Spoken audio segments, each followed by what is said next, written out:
I've been following and is one of my virtual and in-person mentors. I'm so honored and proud to have Natalie Brunell, who is the host of Coin Stories. She's a Bitcoin educator. She is supporting women and men all over the world with her content and her wonderful, wonderful contribution to creating a free, fair, and just world through Bitcoin. Welcome, Natalie. Woohoo! Thank you so much. It's so great to see you, Valerie. And I can't wait for the Women of Bitcoin events we have coming up. So it's an honor to be on your show.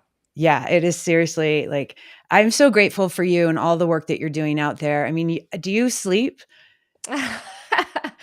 It's funny. So I came from the media news world where I thought that was 24/7, and I used to complain about the fact that I would have to wake up in the middle of the night sometimes because something would happen, right? And I would have to go to respond to it. And Bitcoin is also 24/7. Now it's not as bad. I'm way more grateful to be in this industry, but it never stops. It never, never stops. And okay, so do you want to tell the audience? And I mean, I know your audience obviously knows who you are. And I have, I'm cross pollinating, and I think we all need to cross pollinate Yeah, everything. And we've got a lot of artists and activists and love it. environmentalists and people in different segments of the world who don't know who you are and what you do. Can Sure. you share a little bit about your backstory and who's Natalie Brunell? Well, and by the way, I love that. I love that Bitcoin started as this sort of, fringe cypherpunk movement, and now it's going into every community, and it's really truly for everyone and bringing together people from all walks of life and backgrounds and skill sets. So, I guess I'll start at the very beginning. I'm a first generation immigrant. My family grew up in Poland. My parents actually grew up under communism, and so Mhm. they always dreamt of coming to the United States. They had the American dream. Everything when they were young that they wanted to buy or acquire was American. It was made in America. They always wanted like blue jeans and they wanted American music and movies. And it took them a really long time. They waited many decades to be able to come to the US. And so I was born, and then 5 years later, I was 5 years old, and we immigrated to Chicago. And I don't remember much from being very little, moving from Poland. But what I do remember is my parents worked super, super hard. Oftentimes my dad would be gone before the sun rose, and he would come back really late. They both worked multiple jobs just to make ends meet, and it was all in sacrifice for my brother and me to have a better life here. So Mhm. I always felt a little bit of a self-induced weight on my shoulder where I really want to work hard and justify their sacrifice and help them and give back to them in some way. And Mhm. what's crazy is as well as I did in school and as hard as I worked throughout my 20s, I was like, I'm never going to get there. No matter how hard I work, it's never enough. I'm not catching up to where I felt like I should be, to be able to afford a house, much less to really help them in the way that I wanted to. And when I went off to college, right before I graduated, actually, the great financial crisis hit, and my family lost the very modest home that they had worked so hard to save up for. Mm. And that was, I think, the seed that was really planted for me, where I was like, there is something really broken in this system. Yeah. Something is fundamentally wrong. Good people like my parents are, they're the ones having to pay for all the people at the top making the decisions, their mistakes and their risks Yeah. and the bad decisions that they made that got us into this whole thing. So I didn't realize that I was looking for Bitcoin. It took me probably another 7 8 years working in the media world and being exposed to lots of different stories, and then finally eventually I had friends introduce me to Bitcoin. But when I did learn about it finally and went down the rabbit hole, it was a very transformative moment for me because I was like, oh my gosh, this is going to really address and fix the core problems that we face, which all relate back to money and the unfairness of a system that's sort of rigged to benefit the people at the top. We're not all Mhm. playing by the same set of rules. Mhm. We don't have real capitalism or free markets, and I hope that Bitcoin can sort of level the playing field and allow more people to have access and opportunity so that their work and value can actually have some meaning. So I'm really hopeful about Bitcoin. And sorry if I went on a tangent, but yeah, my No, this. story really started with my parents and their dream to come here. And so since being on this Bitcoin journey, and you've obviously gotten to travel all over the world, you've interviewed presidents, you've interviewed, billionaires, you've interviewed, just all of these wonderful humans from us plebs to obviously all the way up to the top. Have you seen like a shift in consciousness where people think, because my whole thesis is Bitcoin, will help create a more peaceful planet for all. We have to have Mhm. more peaceful inner humans. We have to have peaceful earth. But if we don't have money that is a peaceful money that isn't violent, such as fiat, um, are you noticing people's consciousness shift around like, wow, you mentioned hope, and I call Bitcoin hope in action, right? And Yeah. so it's like, can you talk a little bit more about what you've been encountering with your boots on the ground in your travels? Sure. So I really do see Bitcoin as an awakening because you're right. I mean, it's touched so many people. It Yeah. is this grassroots movement that I love that started bottom up, and it really did start with the plebs. And I am a pleb. I We're don't all come plebs. from some fancy background, and a lot of people assume I have a lot more Bitcoin than I do. I wish. But yeah, I mean, I love that it is a money for the people by the people, and it's trickling up, and now it's being legitimized by Wall Street, and I think it's going to go on to become sort of that global reserve asset for nation states, and all these amazing things will happen. But at the end of the day, it really empowers the individual and allows for all of us to save and gain more economic hope. And so it has been really fascinating to meet people who, again, come from every single social status and background, and all of them have found hope and meaning in Bitcoin. That really inspires me. And what's interesting is I come from the media world where everything feels so divided and polarized. Like when you turn on the TV, one of the things that I was getting so disillusioned by is everything over the last 10 years has become super political and polarized, and it's like this team versus that team. Mhm. But the reality is, even when I was a reporter before I even understood Bitcoin, when I would go and interview people, whether they were a homeless person on the street or someone running for city council or someone on the red carpet, we're more alike. We have more in common than we do that divides us. I really Yeah. believe that. Most of us want to be able to plan for the future and take care of our families. And a lot of people put their lives sometimes in dangerous positions in order to just make the next generation have an easier life, and I think that all of us have that human spirit and that will to improve our situation and to really create a better life for the future. And I think Bitcoin empowers us to do that in a really meaningful way, because I feel like over the last couple of decades it's felt like we've slowed down a little bit. Like now younger generations, they're not able to have it better than their parents and their grandparents. They have to work a lot harder for money that's essentially worth less, and they are running into, I think, battles with not having as much hope and maybe Mhm. turning to other things in order to fill that vacuum. Yeah. So yeah, I mean, I see Bitcoin as empowering us to cooperate better. You mentioned, world of peace in action. I absolutely see that. And some people think that we have rose-colored glasses on, but I would rather choose to do that and actively envision a world and help build a world that is positive and nurturing and fuels human prosperity, as opposed to anything that is the opposite of that. Yeah, I think so too. And as somebody, who came up with, the Woodstock generation and the hippies and let's just go tune in and drop out and all that. And I think they had some ethos there that was important to like, get out of the corrupt system, but there wasn't Bitcoin. And I always wonder, I'm like, what would have happened if John Lennon or Dr. Martin Luther King had Bitcoin? You know what I mean? Like what would be going on with Yeah. their conversations about money and corruption and peace and hope and the future, and I think to a lot of people out there who are in the activist movements and who are, caring about human rights and who are caring about the world and environmentalism and creativity, Bitcoin is such an important tool for us to understand like money isn't the bad thing. It's the system, unfortunately, that is causing the poor incentives and the bad behavior. Um, you've gotten to interview everybody, and who has changed your life the most with your conversations? And I'm sure you've got a big handful. So, um, Yeah, I mean, who's giving you an aha? You're like, whoa, I wasn't expecting that in my conversation. oh gosh, I've had so many of those moments. I'm so grateful to be doing what I'm doing, especially because I didn't set out for this to be my career. It was just a Hmm. passion project that I did on the side. Hmm. And I learned from so many of these people who now I call friends and mentors. And I'm just so grateful that they shared their time with me. My first aha moment definitely came when I read the Bitcoin Standard. So, Hmm. Saifedean Moose. And I had the chance to bring him on the show. And I just think he's absolutely brilliant. And he was really the first person who exposed me to learning about the history of money and examining, why we need to have inflation the way that we do and fractional reserve banking and all the things that sort of underpin our economy and lead to so many of these problems.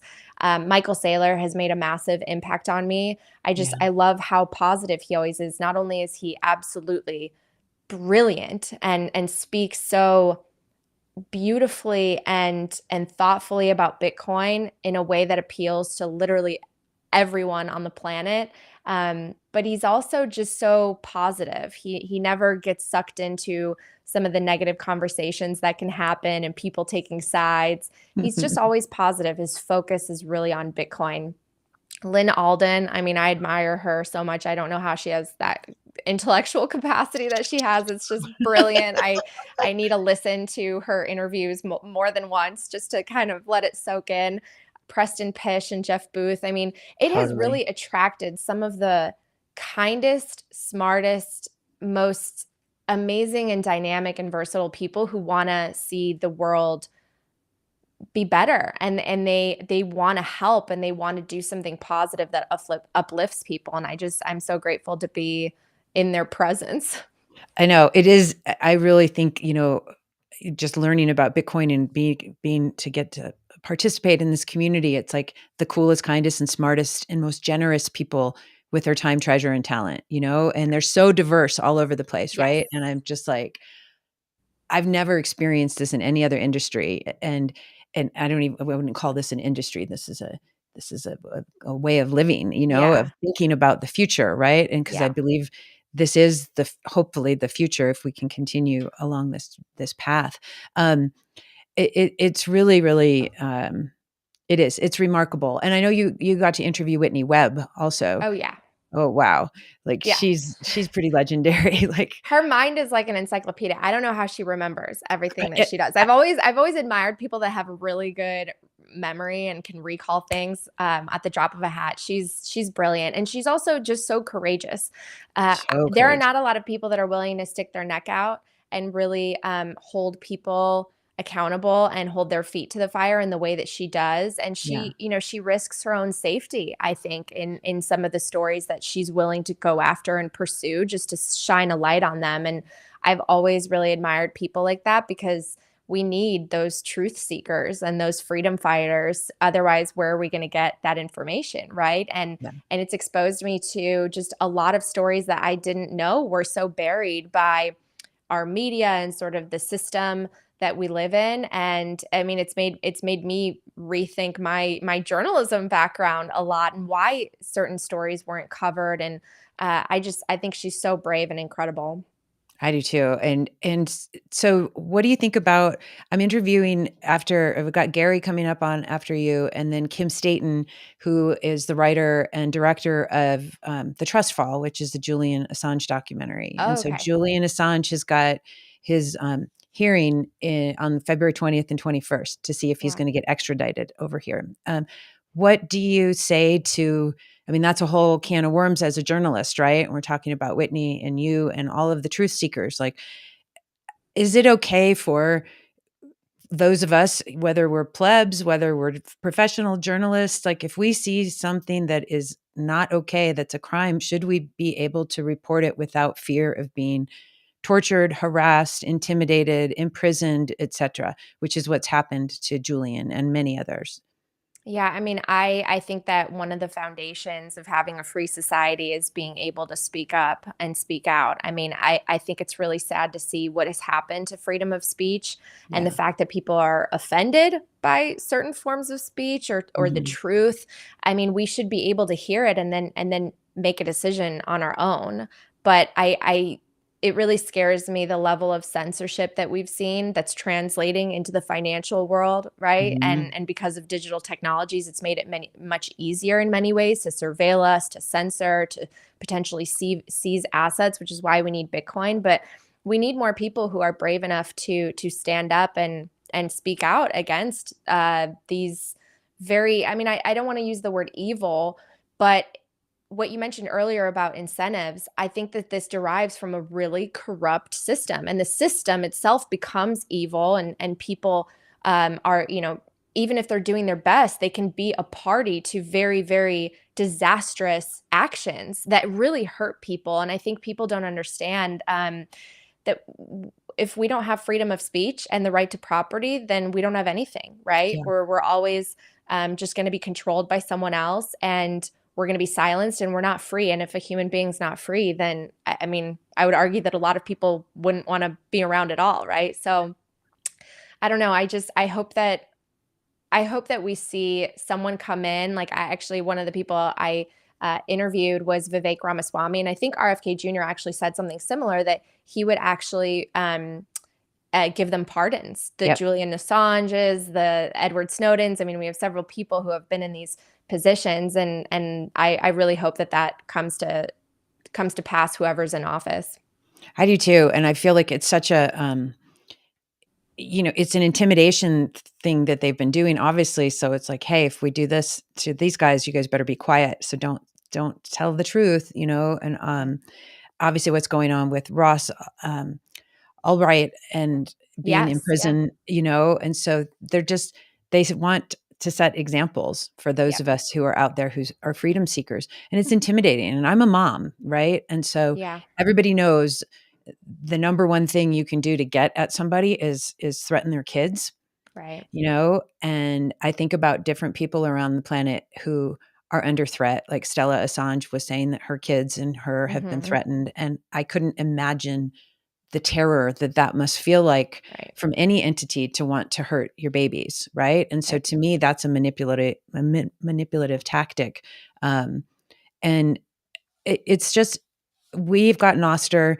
Those of you who don't know Noster, it's an open source protocol for communication. You can send sats over it.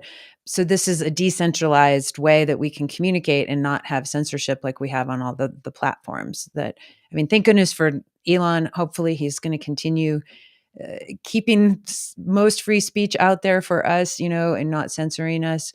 Have you ever encountered any censorship in any of your platforms or anywhere?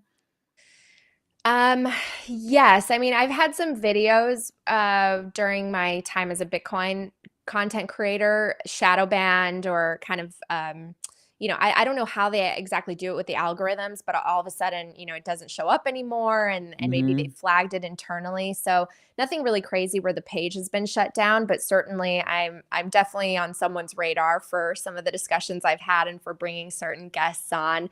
But again, I mean, I think it's important for people to hear different views, especially by sources who are really well researched and who have the data and the records to back themselves up. Right? It's not just like someone off the street shouting something crazy.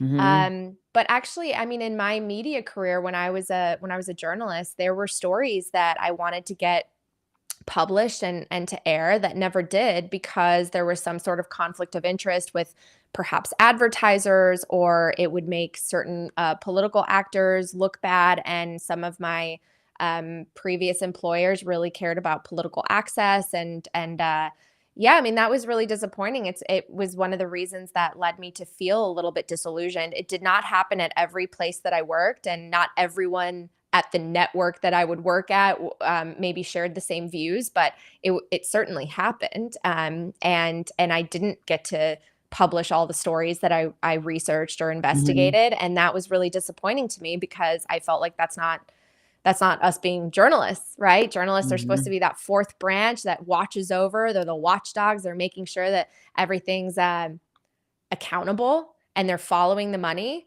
And if those stories can't see the light of day, then what's the point of our industry, right? We're not just PR arms that are going to read the press releases from these government agencies and act like all of that is fact.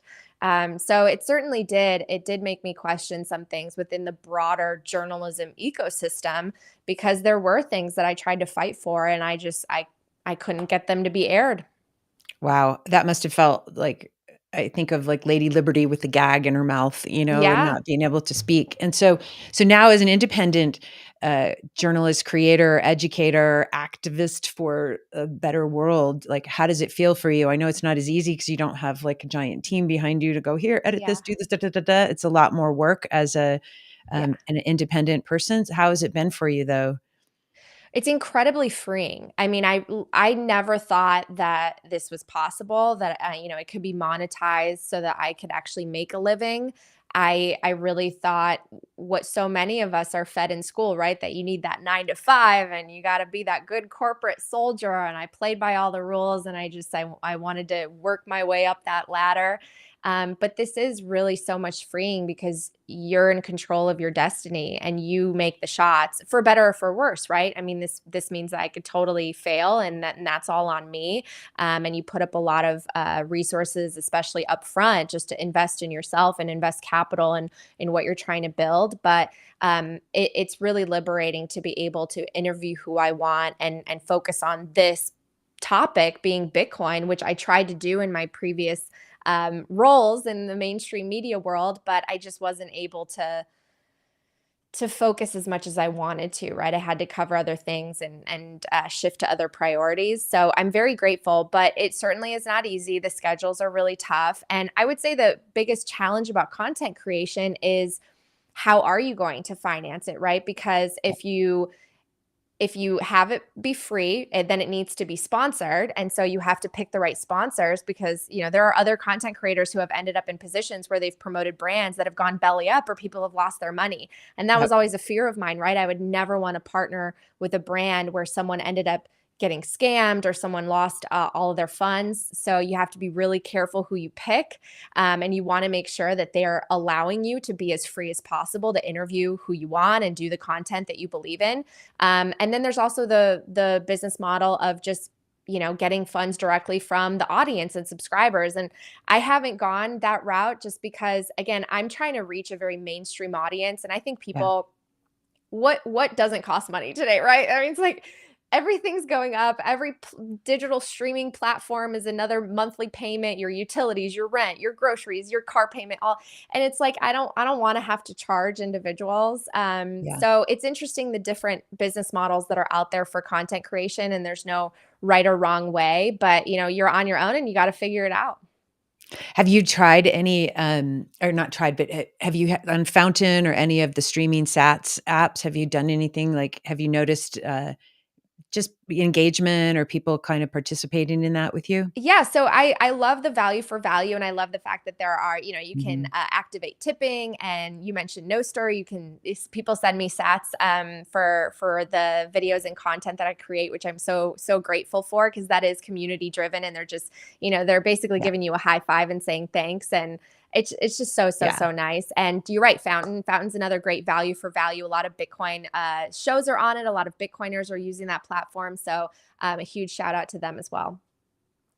Yeah, they're doing great. I know, and it is we have so much content and so much information coming our way, right? And it's just like, "Oh my gosh, do I have to pay for this? It's an Yeah. ad, it's your attention, and where do we put things?" So, I I think it's important to support our creators Yeah. big time, so that we can be free. Because if we Mhm. start just getting into the old media model, like you said, you're kind of hamstrung by your sponsors if for some reason you have sponsors who don't want you to say X, Y, or Z Right, kind of or you thing. can't interview their competitor or something. I mean, absolutely, and I think that the subscription model actually does work well. I pay for, some of the other content creators, their work in the Yeah. space, and I really value it a lot, and sometimes you value more what you pay for. So there's it Yeah. just whatever shoe fits, you gotta go with what works best for your business.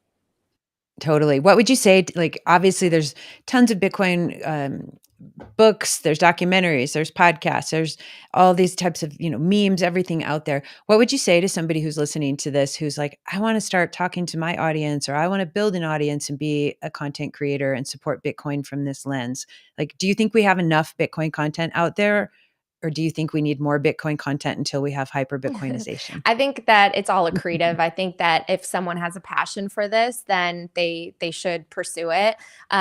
my recommendation to them would be to try to find something that might be missing, right? Right. What unique point of view can you present? What is your sort of one of my former television coaches, she used to say, like, what's your red sock? Like, if in a room of all, black socks, someone will stand out if they're wearing red socks. And so what is the thing that's going to make you unique? And I think there's a lot of value in that, because even when I saw media evolve, where people went from being sort of like general assignment reporters to all of a sudden they specialize in something and they develop sources and they sort of have a beat, they are far more successful and they can break stories because they really, really know a subject and know the sources to call.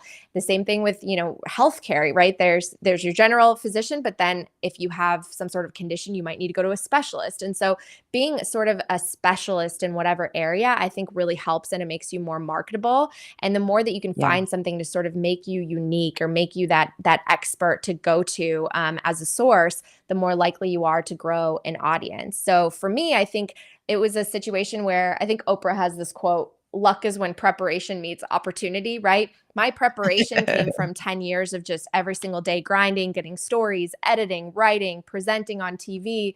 That was my preparation. The opportunity came because within the Bitcoin space, there weren't a lot of female voices creating content. Mhm. There weren't a lot of people specifically that were more trained in media speaking to a general audience. Maybe they were more technical or more business focused. So again, I kind of speak to that more general audience. And so you got to find those sort of opportunities, because then if you hone in on them, there's a huge amount of growth that can happen, and there's a lot more potential to reach a new audience. Yeah, it's super duper important. One of my teachers, Pat Flynn, he talks about the riches are in the niches, Oh and just really, yeah, do you know Pat Flynn? Right? I love him. So I love so many of these people out there who wanna help messengers get their yeah. message out there and solve problems for people in such a unique way. So let's talk about the women. Let's talk about women in Bitcoin, and let's talk about, one of the I had posted last night, like, "Do you have any questions for Natalie today?" And somebody had asked about, what is one of the biggest obstacles that you've seen women coming into the space, or maybe not coming into the space? Like, what might be missing for women to feel comfortable and welcome in the space? Yeah, so I find this to be a fascinating topic because I'll just start with my own experience. When I started to learn about Bitcoin, I didn't know what the female to male ratio was. I was fascinated by the fact that all these kind of injustices that I had felt for so long, I didn't connect the Mhm. dots to the money, right? I was one of the Yeah, people who also thought, oh, it's political. We got to elect this guy or that guy, or it's just bad yeah, people that are in office. No, no, no, it's far deeper and almost more yeah. simpler in an elegant way. It's actually just the monetary system that we've got to completely fix. Um, I know. but when I went to my first Bitcoin conference, which was 2021, that's where I launched the podcast. I brought my best friend with me Mhm. because I was going, I mean, blind. I didn't know anyone except for some of the people that I had interviewed virtually. And I just wanted to kind of have a companion there with me. And so my best friend, Paula, shout out to her. Yay, yay. We Mhm. remember just Mhm. walking around the convention center in Miami, and we're like, oh my gosh, there are no women here. And it was funny because there was this massive line for the men's bathroom, and there was nobody in the women's bathroom, and we were kind of chuckling because if you're a girl, you know that sometimes you'll go out at night and It's it's like a typically the other line way, for the yeah. girls' restaurant or the restroom and nothing for the guy. And so Paula and I actually, it was funny. We handed out little QR codes for my podcast, and we had this large captive audience at the men's bathroom. So we would just like go in line. Someone might still have my business card from there. But I just like sat and I was like, this is kind of a bummer because I'm someone who I really like being around other women. I don't know if you want to call it a girl's girl, whatever, but like I've always had a lot of girlfriends that have enriched my life. I've had female Yeah. mentors and great female bosses, and I'm really close with my mom. So like I love women. And I thought, where are they? Why are they not passionate about Bitcoin? Like, this doesn't make sense to me. So the Yeah. follow-up year, we did the first Women of Bitcoin brunch, which brought out about 100 women, which was just amazing. Because again, I just like all of us being in a room to network and form community and friendships. And there are just things that you want to kind of talk about that guys don't relate to, right? It's like, so I love that women bring this softer, feminine, beautiful, nurturing touch to everything. And And I want to help grow that. And I think one thing that I've noticed is if I see a woman, if I see myself reflected in an industry or in something that I want to learn more about, then I feel a little bit more comfortable, and I feel like there's something I can relate Yeah. to, and I just want to be that. I mean, not everyone's going to choose my content or relate to me, but I want to be a voice and an entry point and someone that is like a welcoming face for this industry, which can be a little bit intimidating because when I started out, I Yeah. was like, oh my seed phrases, and this is like computer programming and engineering, and it's all so foreign to Oh, me, right? 256, what? Yeah. And that doesn't mean that someone needed to like pink wash it for me and make it so I'm obviously not a dumb person.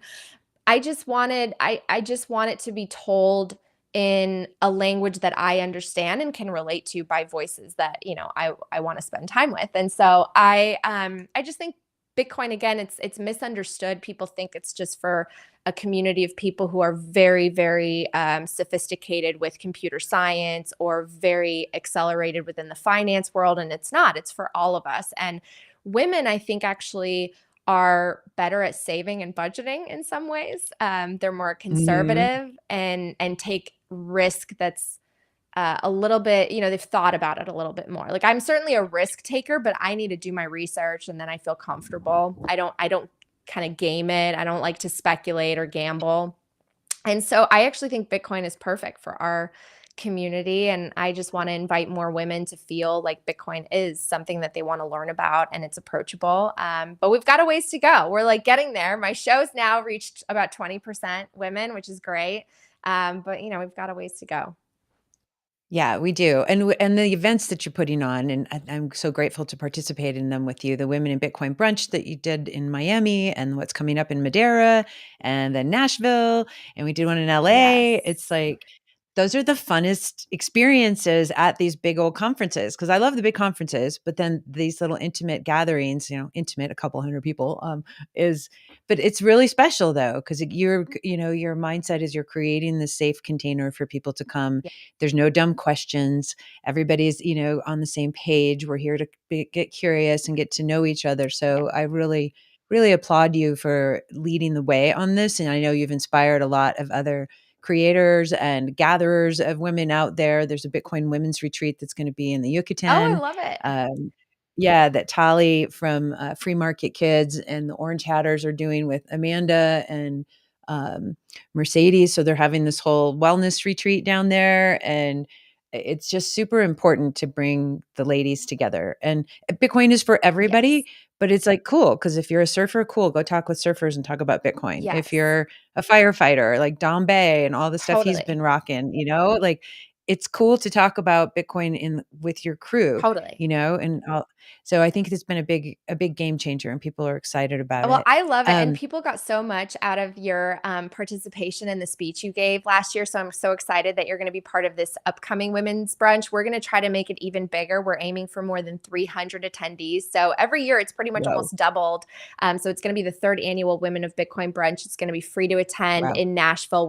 We're starting the planning stages and securing sponsors for it right now. So if anyone, knows anything, about, anyone interested, let us know.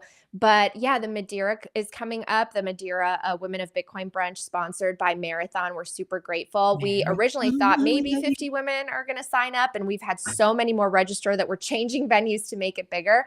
And that's what makes me yeah. really excited because the most fulfilling thing about these events for me has been we put it on, and then I get people coming up to me saying, that was the most memorable experience that I've had throughout the whole conference, and I made X amount of friends, and now Yeah. women recognize each other, right? They saw the brunches usually kind of first before the conference. Yep. And so you meet and you engage and you network and you build community, and that takes you forward, and now you can engage with one another at the actual events and I love that because it builds on itself, and it really means a lot to me, and I just hope to grow it because I would love to have people like organizing their own Women of Bitcoin events wherever they are, just to, again, just foster that sense of community and sisterhood and people feeling welcome. And you know what's funny, Valerie? I feel like girls get this bad reputation that we're the ones who are kind of catty or clicky, right? And like girls form their squads and they're blah blah blah. I'm sorry, but if you go on Bitcoin Twitter, it's the boys that are all fighting amongst each other, and the girls are like, "Hey, let's like all be friends and come join us." Like we don't have the drama that the boys do. I would concur on that, Miss Brunell. It is funny though. I mean, we do have a uniquely collaborative spirit in Bitcoin. I mean, I do appreciate like some of the conflicts that are out there in the thought space because we want to poke holes in things and we want to push the needle forward because if we all just say, yep, we accept this, it's fine. It's like, no, we have to, do the proof of work to verify that this is actually going to be a great system or not. And so I appreciate the mental sparring that goes on. And sure, some of it can be hitting below the belt a little. So yeah, I agree that that could be, you know, I don't know. I just tune that stuff out. But I do appreciate that people here aren't just like, "Yay, let's just drink some Kool-Aid." It's like, "Well, okay, this what's in the Kool-Aid? Let's go see who made it. Is it organic? Does it have, GMOs or Yeah. whatever?" Like we're constantly like picking things apart because we do believe that the future can be bright and beautiful Mhm. and inclusive, and this is one tool. Let me ask you this, like, do you have a daily or weekly, monthly, yearly, any kind of like self-care practice for inner peace and to keep your inner Natalie strengths? Because you're out there in the front lines. You're on Fox News, you're dealing with the matrix. And so what do you do to take care of yourself? Yeah, it's funny. I'm so used to being out in front in the public eye, on camera, all of that, that I sometimes need a retreat and I need some alone time. And Yeah. I need that to kind of decompress and recharge. So I like just having, I don't know, nights where I'm cooking and listening to music where I can just like think and be in my own little world and bubble. Sometimes I take bubble baths. And Bubble baths. you gotta do that and take care of yourself. And I think that sometimes we need to stop and do a better job because it's such a go, go, go. I mean, we mentioned this at the top of the show, but Bitcoin's like 24/7. So sometimes it's hard to turn it off. I will say, Yes. back in 2021, when I first started, I was really like looking at the price all the time. Now I rarely look at the price. When I it know. like dips really low, I get excited. I'm like, oh, I'm put in a little bit more. Um, I'm gonna go donate some plasma. Let's go. but I don't stress about the price. It's just more so there are so many constant stimulations online because everyone's on Twitter all the time and there's always some new headline.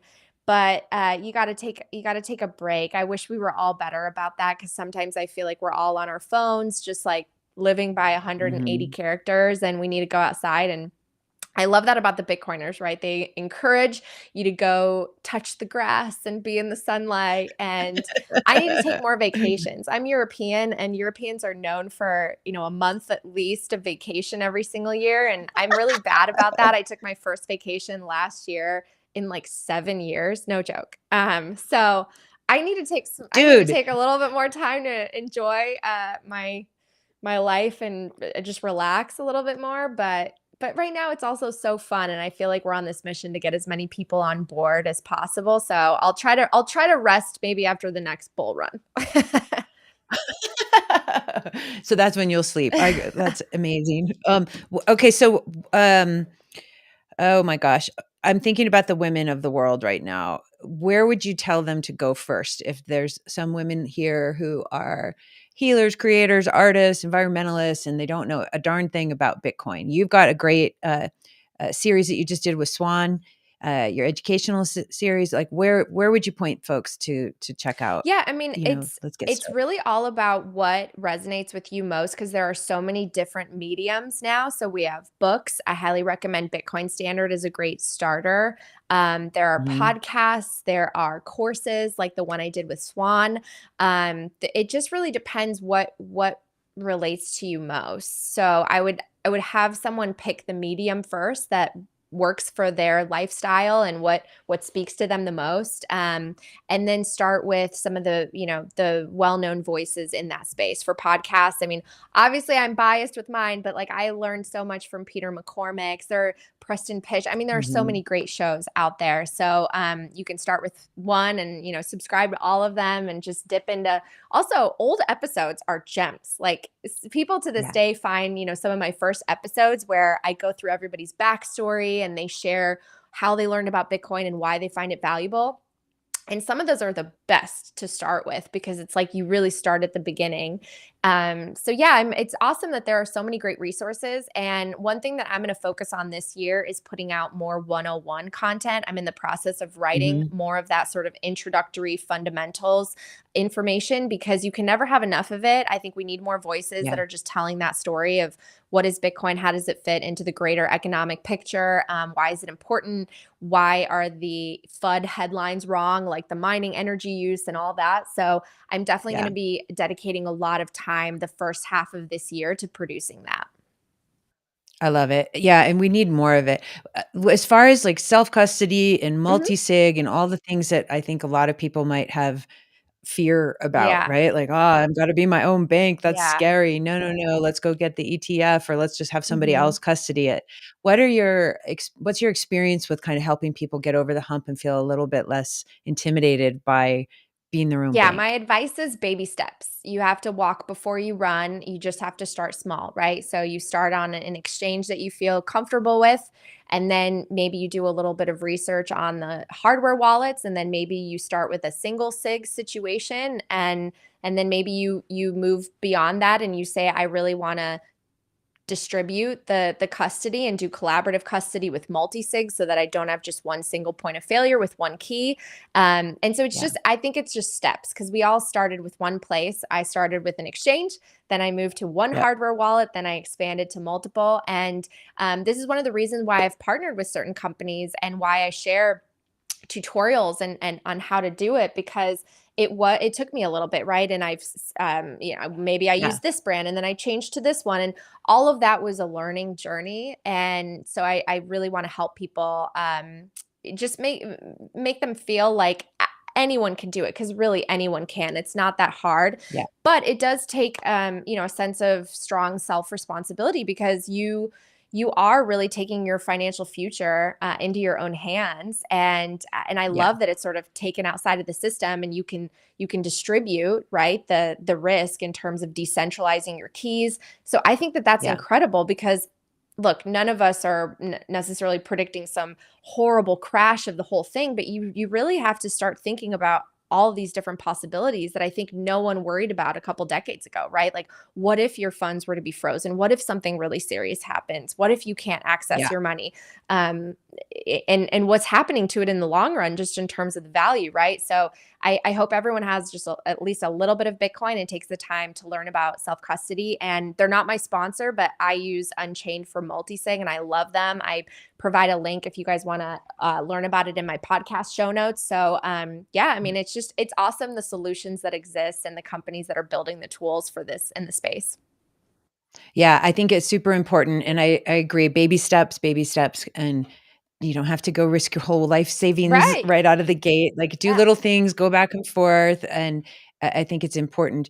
I had a guest on last week, Kendall, and we talked about how she escaped a domestic violence Oh wow. situation with Bitcoin, and as many people, unfortunately, are in situations, whether it's with your government or your partner, like being a financial Yeah. prisoner is a big deal, and she talked about how, it was unsafe for her. She couldn't, like, hold cash in her Yes. house or open up another bank account, so she had to have this whole setup that was Yes. a burner phone and getting something that was outside of her home, and then when it was like her escape plan, and that's what they talk about in domestic violence shelters is Yep. you need to start thinking about your escape Yep. plan, and when it was time for her to leave after an incident, within an hour or 2, all of her bank accounts had been shut down by her partner.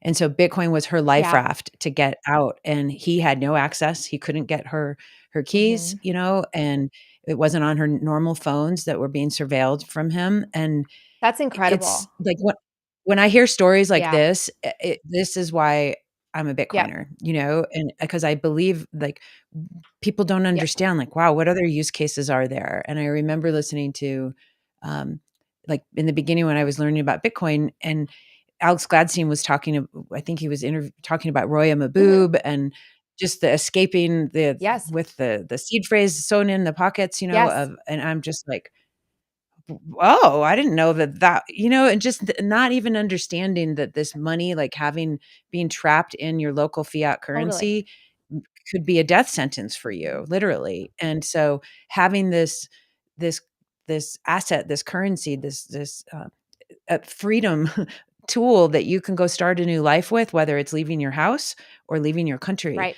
I think is something that the more people understand that that's real. I think first world people don't get that this is like a big, but why do I need Bitcoin? I have dollars. I can get a bank account. I'm like, I think, is it 1.7 billion people are Yeah. unbanked, and a lot of them are women, more than half Yes. are Yeah. women. And so it's like, and women in certain places don't have property Right, and they rights, can't get bank so accounts, right. That was the case with some of the people Roya worked with. I mean, her female yeah, employees, they would have to have their husband or dad's permission in order to have any sort of bank account, or maybe they couldn't have one at all, and it's like Bitcoin really provided a life raft for them. One of them was in a really bad marriage and was able to escape because of the money she accumulated through Bitcoin. And honestly, I'm so yeah, glad you're shining a spotlight on these stories because before I moved into podcasting in my news job, in several of the markets I worked at, I would interview domestic violence survivors or sex trafficking survivors. And if yeah, they had something like this as a tool, they might not have been in that situation for as long as they were. And so, absolutely. I mean, yeah, so probably most people watching this may be in a position where they never had to think about something like that. But there are literally billions of people around the world who have to worry about that in real time. And some of them have to pick up and flee with their entire family. And it's like, how can you transfer your yeah, property and all of your wealth if you need to go at a moment's notice? Jan Pritzker, who I had on my show, his family immigrated from Ukraine and they could only bring $100 worth each ugh, person, right? So they couldn't take their wealth with them. My family, I mean, if Bitcoin was around when my family came from Poland, they probably would have been able to bring more capital with that. And it's like they couldn't. So it really does empower people in so many ways. I think it's like the most incredible technology. I really do. And I hope more people focus on that human rights element. yeah, me too. What do you think about, like, Elizabeth Warren has obviously been attacking crypto, Bitcoin, everything for a while, and I used to be like, aren't you supposed to be for the people? Yeah. I wonder, like, do you think she would have a change of heart if she started to understand some of these use cases to help women and humans just getting out of abusive experiences and violent situations? Like, Yes. has anybody pitched this to her? Like, I'm obviously not in touch with her Right. So directly, but what do you so this think? is the thing that frustrates me about Elizabeth Warren and folks like her. People are trying to help educate her, and I think if she did understand Bitcoin, she wouldn't be against it. But she lacks the humility to open the door to hear the Mm, message. And that's really sad because she's in charge of decisions that really weigh on people's lives and deal with a lot of taxpayer dollars, and it's like if you don't understand some oh, shoot, I lost you. Natalie. Ah! Oh, well, we lost Natalie for 2 seconds. I'm sure she'll pop back on. Um, isn't it weird that we lost her while she was talking about Elizabeth Warren and our government? I wonder if there's any correlation there. Let's hope not. I'm gonna give Natalie a few more minutes to pop back on, but I find that to be odd that this just cut out while she's talking about that, but I'm not gonna get too conspiracy theorist here, and we'll just blame it on technology. Um, but I'm so grateful for Natalie to be on this show and to be talking about Bitcoin Bitcoin 101, and getting more people understanding what is Bitcoin and why it's a tool for freedom and why it's a tool for peace. And she is so busy and constantly putting good stuff out there. Here she is. Oh, I'm sorry. I don't know where I cut off. I think my internet went out. I apologize. It's okay. I was just doing a conspiracy theory thing. I was like, did Natalie get cut off Right. because I she's mean, talking about the government? You that's know? happened. That's actually happened to me with like when I interviewed Whitney Webb and she starts talking about Eric Schmidt of Google or something that's like everything's frozen. No, but just to Seriously. wrap up my point, I hope that Elizabeth Warren doesn't understand Bitcoin, because if you understand Bitcoin, how can you be against it? What's sad is she Right. lacks the humility to open up the door to the Bitcoin educators to hear the message so that she could Yeah. potentially reevaluate her stance. So she's out there basically either not understanding this entire technology and speaking out against it, which is irresponsible, or, I mean, obviously, the more sinister viewpoint would be that she does understand it and she knows exactly what she's doing. But I don't want to think that that's the case. But I mean, she's going to be on the wrong side of history, and it won't age well Yeah. the way she's talking about Bitcoin. No, it's definitely not gonna age well. And again, like, I circle back to the I know we've only got a couple of minutes here. I circle back to kind of the manipulation that can happen with people and the intimidation. And so I always am like, follow the money. Yes. Like, where is she being funded Yep. from and who is supporting her? Perhaps who might be threatening her, Yeah. or her family or whatever. I don't know. And I always want to leave the door open for that with any human being, because no matter who you are and how much power you have, if somebody has like the silver Yeah. bullet to your, your kryptonite, Yes. you could start to turn into a mouthpiece, even though you completely don't believe in what you're doing, because if you don't, something's going to accidentally happen to your loved ones. And so I want to give people the benefit of the doubt too, that perhaps they might be getting manipulated behind the scenes by people or forces that we're completely unaware of. Well, it's Um, sad that we do live in a system that has a lot of quid pro quo, and we have the best Washington that money can buy, right? I mean, money and Ooh. donors have just penetrated our entire political system, and it's sad. I mean, if you don't have a lot of money, it's really hard to run even for a local office. And we Yeah. saw that in some of the local races that I would cover as a reporter. It's like you really need deep pockets or know people who have deep pockets. And why would they give you money? Well, obviously they want something in return. And so it's uh it's a better system than many out there, but it's still deeply flawed, especially because we have such a monopoly over money.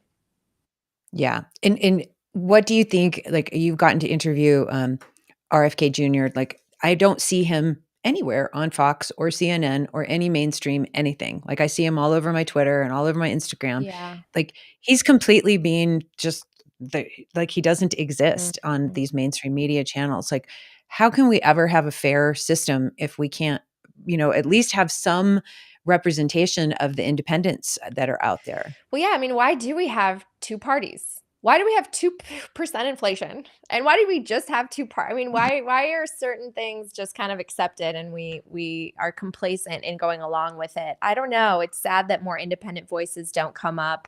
I'm not usually a huge fan of politicians in general, and I don't Yeah, put me them on a neither. pedestal. But everything that I heard Ron Paul say, and I have one of his books on my shelf here. I mean, it's like this is more of what we need. We need someone who's sane and understands economics. There are some things that I've loved that Robert F. Kennedy Jr. says. Other things I don't really agree with. Yeah.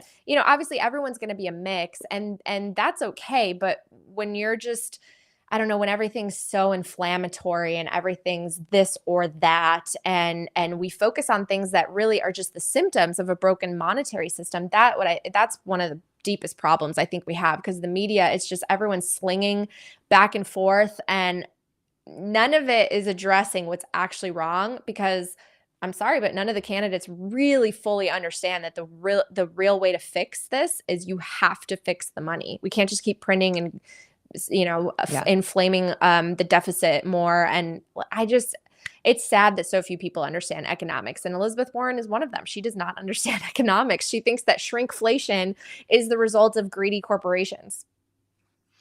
Yeah, ugh, that's the whole another episode.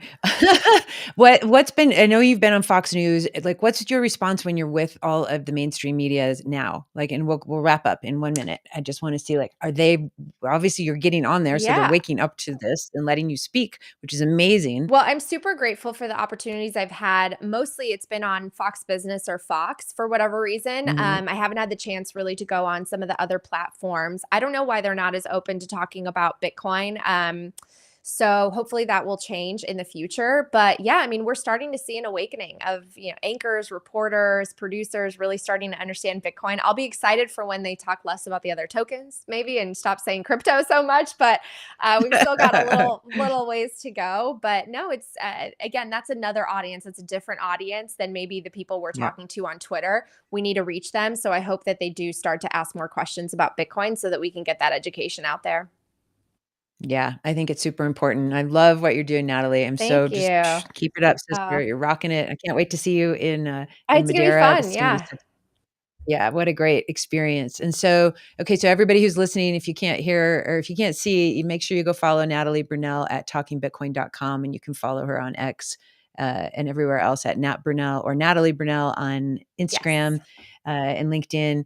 So, what's one final word that you would say to an audience of activists right now who are excited about the future but don't see a way out and want to learn about Bitcoin? What would you tell them? Get active and learn about Bitcoin and then share that message. I love activists because the passion is what, fuels them. And I Yeah. can't think of anything better to be passionate about than Bitcoin because no matter what you're really interested in, whether it's art or the environment or technology or whatever it might be, you will find a niche within Bitcoin that just awakens your soul and makes you feel more alive than you've ever been, and you can share that energy. And so I love it. We need more creators, we need more voices, and this is going to be we're shaping a new world, a more positive one than the one we live in, and I'm here for Yeah, you sure are. You're the it. torchbearer, Natalie. You're a way shower. So thank you so much for all the work that you're doing, and I'm so grateful for you. And just you've really inspired my heart and given me a lot more courage and permission in my soul to come speak out and be a part of this wonderful Oh, movement. thank you. Yeah, thanks so much. All right, everybody. So until next time, thanks again, Natalie Brunell of Coin Stories. You're rocking it. Make sure you guys follow her, and we'll see you the next time. Yay.